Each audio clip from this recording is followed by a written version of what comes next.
grew up in a very small town in the south of England called Bognor Regis. This is like a tiny seaside town.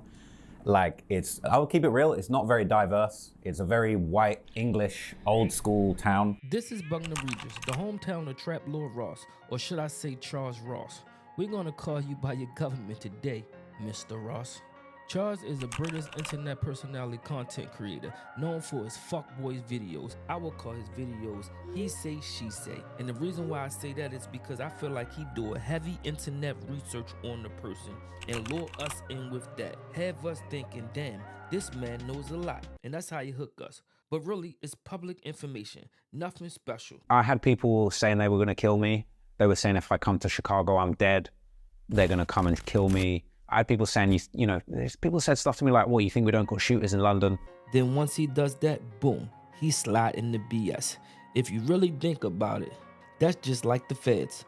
Find a subject to talk about, investigate, make sure you got all the details on them, and then boom, present it to the world as 100% facts. I didn't know the extent of it. But yeah, because you was doing the work that lazy police officers didn't want to do. I guess so. I'd be pissed off. Like, nigga, why you working so hard? The bodies that he documented, that King Von and his team were like particularly interested in making sure were not documented on the internet. That's FedWorks if you ask me. He's like Vlad TV. Only difference is Vlad actually talked to these people face to face. Hits record and let them dig a hole for themselves. Trap Lord Ross, on the other hand, doesn't even know 90% of the people that he's talking about. But yet, he can tell you every single detail about the crime and the situation that they had. It's weird to me. You are knockoff Vlad, or like Wack 100 would say, bozo. Full of different things that Bro, seemed it's of note. 107 pages. Bozo. So what makes this bozo think that he can come and make disturbing documentary on the culture? Charles was born in January 1994 in the United Kingdom, far from the United States, far from the ghetto. Me being born and raised in Baltimore City, South Side, Cherry Hill to be exact, I can tell you firsthand, guys that used to come from the county always wanted to be gangsters and see the city life. That was always weird to me. But for some odd reason, the hood always was intriguing to others that wasn't from there. So I guess that's how Trap Lord Ross feel. Excuse me, Charles. When Charles first started his YouTube channel, May the 12th, 2015, he wanted to be a rapper. You think I'm lying? Check this out. Let's go for a tour in a glamour. South of the pond where we walk with a swagger. Okay. Best friends from a West End get caught up in South, can't help but talk with a slammer. Y'all hear that? Yeah, I know, right? Who would listen to that? No one. He looked like a fake G-Eazy. After his dreams of trying to be a rapper failed, he tried countless other things like reaction videos, that failed, food videos, that failed. And here's a clip of him trying to be like Gary Vee. People say that CEOs work too hard. I think they don't work hard enough. Tim Cook gets up at 4 o'clock in the morning and is answering emails by 4:30. What a pussy.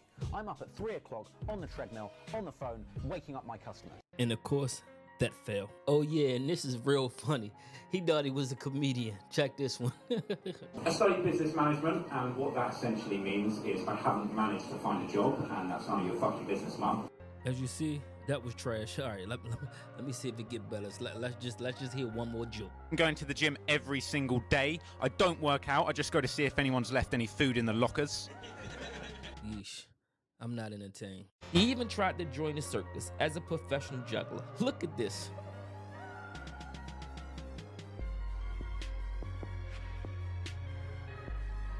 Fail. Him and his homeboy Freddie. I wonder what happened to Freddie. But all jokes aside, after all his failed attempts trying to be seen and heard on YouTube with no success, he went back to the drawing board and mustered up what he thought was a master plan. The documentary on Jay-Z titled, Why Did Jay-Z Shoot His Brother at the Age of 12?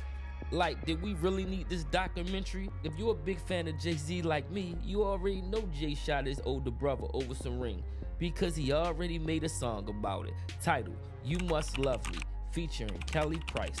But Charles, He had to go down a rabbit hole as usual on this one, telling specific details that we didn't want to know. Is Jay really reluctant to talk about this because it's simply too painful for him to recall? The story goes that when Jay-Z was 12 years old, he shot his crack-addicted older brother Eric. See, Charles, you be going way too deep. Nowhere in the song did Jay-Z mention his older brother being addicted to crack. He might have leaned towards he was doing something else besides weed, but it wasn't Pacific. Jay-Z quote, "Showing the devil in your eyes how you high off of more than weed confused. I just close my young eyes and squeeze. What a sound. Open my eyes just in time to see you stumbling to the ground. Damn, what the fuck I done now?" Y'all already know that quote. So why did you have to be Pacific and do that? That's the bullshit I be talking about, man. That's the shit we don't like. And the crazy thing is, he wasn't even old enough to know about this. And that's his exact words. You know, we're talking, I would have been like 9 years old listening to Jay-Z, Eminem, DMX, you know, hiding the CDs under my bed. And to me, hip hop culture and hip hop itself, it was all about success. It was all about these guys, whether it was Eminem or Jay-Z, people that came from real tough environments, whether it's the projects of Marcy or the trailer parks of 8 Mile. Hip hop was kind of about these guys that had nothing but this talent and this craft to like tell their story. In Jay-Z and Eminem, this music really painted a picture of a lifestyle that I couldn't have imagined. Shaking my head. After that, he felt like he struck goals. The Americans are listening to me. Not only the Americans are listening to me, but I got the black hip-hop community as well. Oh, yeah. Someone really lucky bought the winning Powerball ticket with a jackpot of $1 billion. The America's new billionaire. I guess this must how Trap Lord Lost felt when he lured us in with his shenanigans. This is the BS I'm talking about. Like he shrugged gold and hit for $1 million. And then he proceeded on to do this about Frank Ocean. They got 2.4 million views. That was how Frank Ocean finessed Jeff Jam out of $20 million. Like, this man is just great. How do you know this? What are you, his accountant or something? Like, and if he did, yo, mind your business. Jeez. The thing that I really want to talk to you about is it's like, what methods do you guys deploy to get the info of what's going on in the streets or in the crimes, and what can a normal person or a person like me do to kind of almost like hack together versions of that? Because for me, for example, it's like I can't tap a guy's phone, but I can watch all of their IG lives, I can read all of their Instagram posts. Like I did the Rollo case recently, it's a big drug dealing, self-snitching case. And one you asking this man for information on how to get more detail and snitch on people? You did the Rollo case? Like, what are we doing here? One of the things I did, I went through his entire Instagram. Most of it's still public. I looked at every post, I read every caption. You know, I cross-referenced between music videos, stuff that was in the indictment, what was going on, and just kind of plotted it out. I guess similar to what you would have done in a case. Mind your business. Jeez. Covered the Rollo case too, and I read the criminal complaint that an agent writes up, where he writes an affidavit outlining all of his probable cause as to why he needs to get an arrest warrant to go and get somebody, right? Besides the stuff that like I described before, you know, your subpoenas, your search warrants, your court orders, your Title III intercepts, etc. Other investigative techniques you can use, right? You're gathering information, you're like, okay, now I need to go deeper to get the information so that you can go ahead and get the probable cause for a search warrant or get the probable cause. 9 out of 10, dude, you need informants. Informants are literally the backbone to any type of criminal investigation. When I was an agent myself at my height. When you was an agent, hold on, so let me get this straight. Trap Lord Ross, you went on an interview with Fresh and Fit podcast. And you was talking to a federal agent and he was giving you more information on how to be more fetty? Like, this is crazy. What are we watching? Oh man, I'm gonna have to research this guy next. I swear to God, man. So basically, you in training right now. Right now, what we're looking at is Trap Lord Ross in training to be more fetty. When I was in Laredo, Texas, I was controlling somewhere between 10 to 20 informants at any given time. When I was in Miami, Florida, I was controlling like 5 to 10, right, at any given time.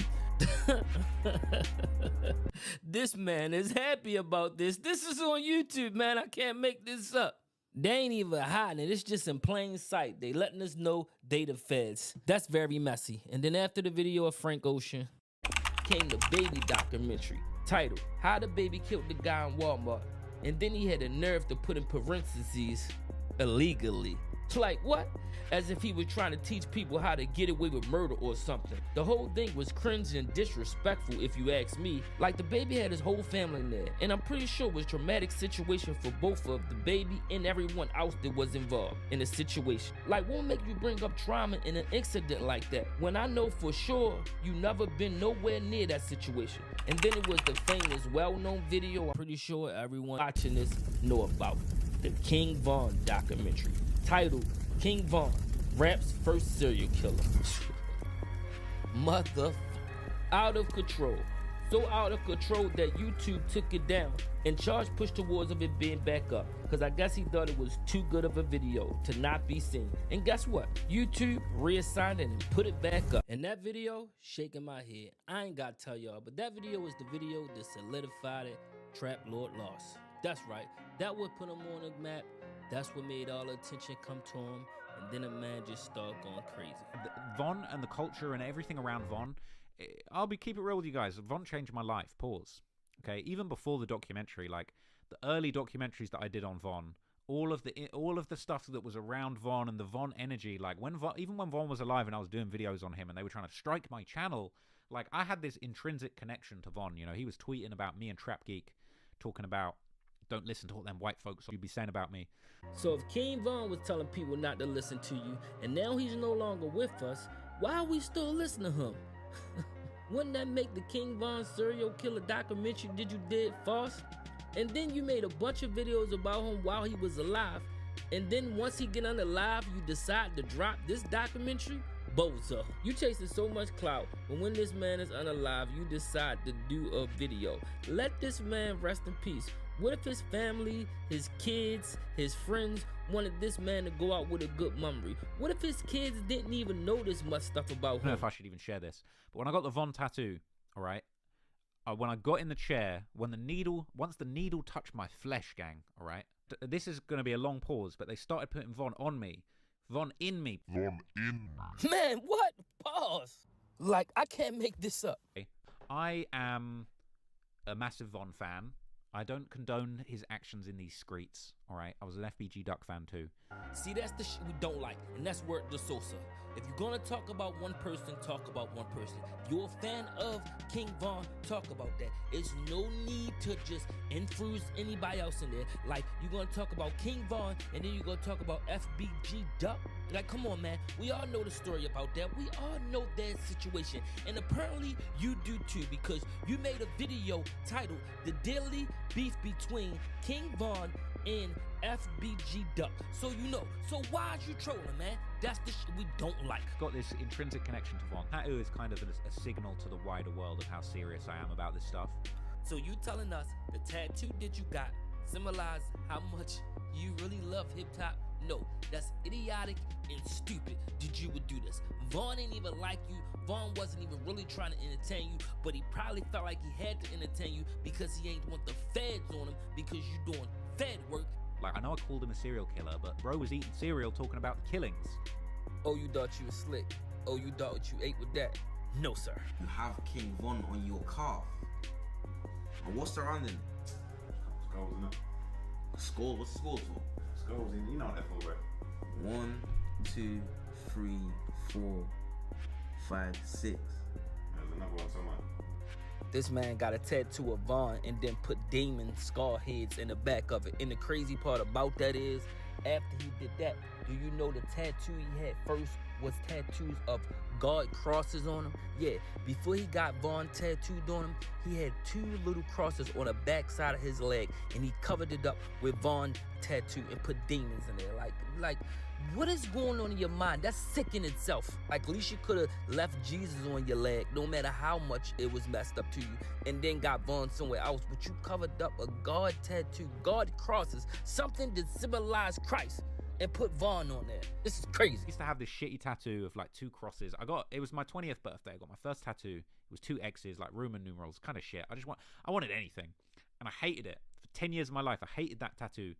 Always wanted it to get covered over, okay? And, you know, did the deed, did the thing, okay? Sorted it out, got the Von tattoo put over it, and, you know, I love the tattoo now. Honestly, I love the Von tattoo, man. I'd be like, damn, that's sick. No, you're sick. My bad, y'all. I'm going too deep. Let's get back to the video. But that takes me back to the question that I asked in the beginning. Why? Why does Charles Ross, aka Trap Lord Loss, thinks that it's okay? I blame the culture, the black culture to be exact. For years, we've been accepting everyone in our culture without even checking their background or status. And I don't think that's a problem, because that shows the majority of us just love to show love to people. And if you're rocking with us, we're rocking with you, like 1090 Jake would say. But first, I think we really need to see, are they really rocking with us, or are they really culture vultures? Before we accept them. For instance, Post Malone. I like his music. I remember when Post Malone first dropped White Allison. I thought the song was an instant smash. But when I did some research on him, and I found out that he was doing rock music, and no one was accepting him,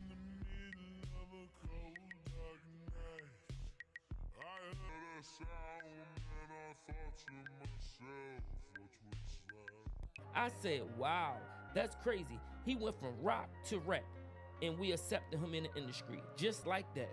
The rock fans was like, no, no way, get out of here. You gotta put in more work before we let you just come in our culture. But as soon as he dropped the little rap, we was like, yeah, you're in. I don't know if it's because he was white and we thought it was a game and it was funny, or the fact that we thought he had real talent. But whatever it was, we let him in super easy. The black culture, we can have a weird way about us. We will joke somebody to the top. What I mean by that is, we might be joking them, but it was the joke that shot him straight to the top. And then what he do? Abandoned us. If you look back at Post Malone music now, he in a whole new genre. He don't even do rap. I can't find no rap videos, no rap songs, no nothing that he doing with no rappers at all. This next song. Wow. Check out this crowd, man. Check out this crowd, man. Just wow. But I wrote this song about my daughter. Now, I'm not gonna sit here and act like I don't like Posty, because I did before I did research. And I still do like his music. I feel like he got talent. But I also feel like he was just using us to infiltrate and get inside where he wanted to be at. And as soon as he got to where he wanted to be at, he went to where he originally wanted to be at. That's where he wanted to be at anyway, with his folks. Look at these big droopy earrings, man. He don't even have a style of a rapper no more. I mean, of course we unique now, but come on now. You see the guitar on the side? Bet you can't find one black person in the crowd. I put my life on that. He just used us to get noticed. Shaking my head. Kind of like most of these artists does that's not in the same race. Y'all remember Slim Jesus? His whole identity was a fraud. I can't tell you if he was a fan of the culture or just making fun of us. Just like Trap Lord Lost. Yo, let me ask you something. Do you like black people as for people, or do you like it because we're interested for you to report on? I like black people as people, like all people. I didn't ask you about all people. No, but I'm just saying that. Interesting specimen, or do you just look at us as people? I just look at people as people, But do you because I do video on white guys. I did a Cameron Terrell story, you know about that? Typical white answer. You ever ask a white person like, yo, you like black people? And they say, of course I like black people. I got 10 black friends. Like, what? Why are we counting here? Like, what? That's racist. If y'all go back and watch that video, y'all know that DJ Academics saved his behind. You know what I mean? And the only reason why Wack 100 didn't dig in his behind even more, pause, is because he worked with the other bozo, Adam 22, man. That's the only reason why. I always felt like Adam 22 was just trying to ride our wave and make himself rich and then go home and talk about us like thugs. And if you didn't know, Trap Lord Ross, look up to Adam 22. Actually, he helped him get to where he is right now. Adam 22, one of my idols, one of my mentors, someone I look up to. Very excited to get in with him and have a chat. Y'all don't find it just suspicious that Trap Lord Lost be making all these documentaries about everybody, but he failed to make a documentary about Adam 22 and what he gone through? Adam just admitted that he was losing money in the business or whatever he got going on over there, that dysfunctional shit he got going over there, because all the black people that he had on the show, the feds is locking them up. And all this stuff is going on with Adam, but you don't find it strange that Trap Lord Lost didn't make one documentary about it? Like, I need information. I need you to take a deep dive on how that black man took a deep dive into his wife. Take a deep dive and let us know how Jason Love went deep in your wife. Like, come on, man. Let's just keep it real, man. And it's crazy, man. Adam, you need to watch your boy, man. If this is your protege and you like him and you got him in the game to help him out like you say you did, but I think you just got him in the game because you see him as another white guy and y'all can just infiltrate the system and get paid off for us, quote unquote, dumb YNs, what y'all call us. You feel what I'm saying? But if this really your protege, man, teach him so he won't be caught lacking like this. Bro, like, I'm a fan, bro. At the end of the day. I'm a fan. Like, I'm coming from a respectful place. All that fan you doing shit to get us locked up, but it's our life. Bro, like, all this stuff. Now, what about what you want? Bro, like, that stuff was already out there, right? Like, I'm just finding the information, bro, and just putting it together. You know what I'm saying? Like, I'm a fan. At the end of the day, bro, I'm a fan of your kid. Like, it's not, you know what I'm saying? It's not disrespect. We're not promoting FOS, like you said, bro. Don't say nothing about us. Bro, if you're not promoting, don't talk about no version, none of that. I'm a fan of it. But you're gonna be victim, what I'm telling you, bro. Don't do no like that, bro. Keep FOS out your you're not promoting our song. Me, Boogie, and G, and one of them. I'm trying to push what you were doing, bro. I'm a fan. Bro, I'm a fan, bro. I'm a fan of it. I don't know if that was real or not, but yeah, you don't really want this to happen, man. If Adam cared about you like he said he cared about you and you his protege, man, he should definitely watch over you and tell you things to do and don't do. Because it's not like Adam didn't have this situation happen to him before. Actually, it was actually worse. Somebody approached Adam with a gun and could have blew his brains out. And it's like he been through this, so he should know better than let you just be out here like that. But Adam don't care. Only thing Adam care about is making money. And we ain't seen that with his wife. Anytime you gonna let somebody hit his wife, what makes you think he care about you? And this is the guy that you look up to. It's like, Trap Lord, you wanna be like Adam so bad. In the background of the airport, you can hear his girlfriend talking. Trap Lord Ross, you gonna let your girl get banged out like Adam 22? You playing a dangerous game, my brother. A very dangerous game. Out of everything you could have did on YouTube, you decided to stick with doing documentaries about hip-hop gangsters. I get it. That's like the only thing your audience was paying attention to, so you ran with it. Being a YouTuber is hard. Trying to find an audience is even more harder. No Diddy. I remember when you was doing a rap song. You weren't even creating the song yourself. You was using AI way before AI got popular. If you want to know about my gear, I'm using a Rode, I think this is an NT1 or an NTA or something. And the rhyming dictionary I'm using is Rhyme Brain. Let me show you how this thing works. Fire, higher, higher, sire, higher, shire, higher, wire, buyer, tire, fryer, liar, pyre. Honestly, making P has never been so easy. Back in school, you sell pirate DVDs and CDs. Man, like, what are we listening to? A computer, man? I feel like that's worse than Drake having a ghostwriter. You weird for that. Even the girl at your hometown thought you was weird. You made a song called 99 Flicks. Like, what was that? Like a Jay-Z 99 Problems? That's crazy. Then the girl we had that was helping him shoot the video, she flaked on him. And the song was called 99 Flake. She ain't even show up. And that's after he paid her the money. She ran off on the plug. You stupid. Called 99 Flake, and it was all about girls flaking out on dates. But in one of the most ironic and cosmic from the universe in history, the model I had hired to be my on-screen girlfriend, in a music video about girls who flake out on you, flaked out and stood me up on the very day we were shooting.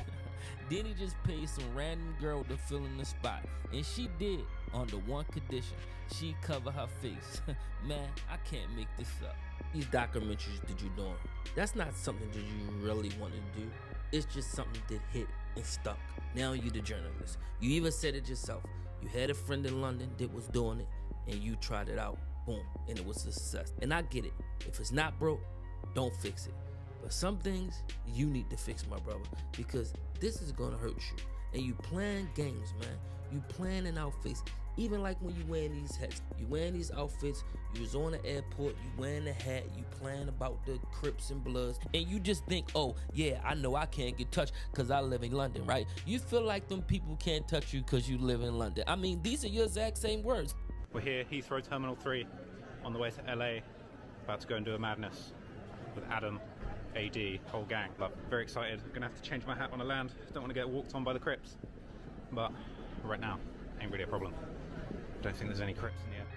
Wow, see, you so busy trying to watch our culture and you think everything a game, that you can play with everything, you know what I'm saying? But if you really watch our culture closely, you will know that everything ain't a game, man. You know what I mean? You probably watched the Drake beef with Kendrick Lamar and seeing Kendrick Lamar, the Canadian tux, saying they be throwing shots at each other on what the stuff they wear. But that's a difference, man. You playing with a whole gang culture, you know? And I know your little thing you do, you dress up like these artists when you do like documentaries or certain things you don't do, man. This is like very disrespectful and you playing in our face. Know you know what you're doing for real, because this ain't the first time you did this. Matter of fact, I'm gonna get Wayno to explain it more clear for y'all. Representation. He's trolling. He got on the Seattle Mariners hat, which is the hat that the 60s wear to represent themselves, and he got on the Chargers jersey, which Big U's son plays for the Chargers. And then I got to thinking, I'm like, all right, look, now you went from your journalistic integrity, because he positions himself as a journalist, right? But you know, as a journalist, as a sympathetic and leading journalist, you have to. Well, say as a journalist, scared ass. You don't even know what you is, man. You ain't no goddamn journalist. You the feds, man. Feds. But why are you wearing that? What that showed me was a level of not just trolling, but a level of just playing with forces that you can't understand. You don't know what it's like for a person from Inglewood when they see that hat, right? Nor do you care. It's not about telling a story. It's about shock value. Wayno said it best, man. Shock value. And that's what's gonna get you hurt, man. You out here chasing clout and trying to get on any and every way. And that's gonna get you hurt. Trap Lord lost. What's crazy, man, is I wasn't even gonna do this documentary. I wasn't even thinking about doing documentaries at all. But this man didn't push my buttons. And then I seen the dude you did the interview with, and he was like, you know what? I wanna see a real street dude do an interview. But it's never gonna happen, cause that'll be considered snitching. I want to hear a real street nigga do a document, like a really document somebody. It'll never happen. It'll never happen because any street dude that does anything like that is a snitch. Yeah. You know what I mean? So you know what I said? I said, I'll do it. I'm gonna do it on Trap Lord Ross. Since Trap Lord Ross like to go around and do documentaries on everybody from the street, and he all the way in London, I'm gonna reverse him. On the reverse, I got you back. Because I'm so sick of tired of hearing people talk about street stuff and they ain't from that life. I've been there, I done that, and talk about it. And if I'm being real, Trap Lord Ross, no one really like you. But I just kind of find it hard that, you know, motherfuckers that ain't never really like been in street politics or ever like really got outside and seen what's going on to make some of these in-depth documentaries is wild. You from London? All right, this is where you get your pass.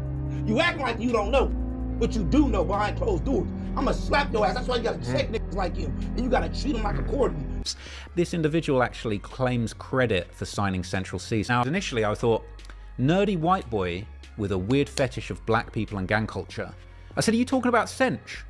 He said, no, I'm talking about you nerdy freak. Man, yeah, that crazy said that, man, nigga, watch your motherfucking mouth. I don't play like that. You get what I'm saying? It's like this. Don't matter if I'm doing an interview or not an interview, on camera or off camera. I'm a gang member. I'm from Westside 40s. Let alone I'm a Keyway. I'm a Crip. You get what I'm saying? So if you going up here with me and you knowing I'm a Crip, you get what I'm saying? Don't say certain shit. That'll get a slack.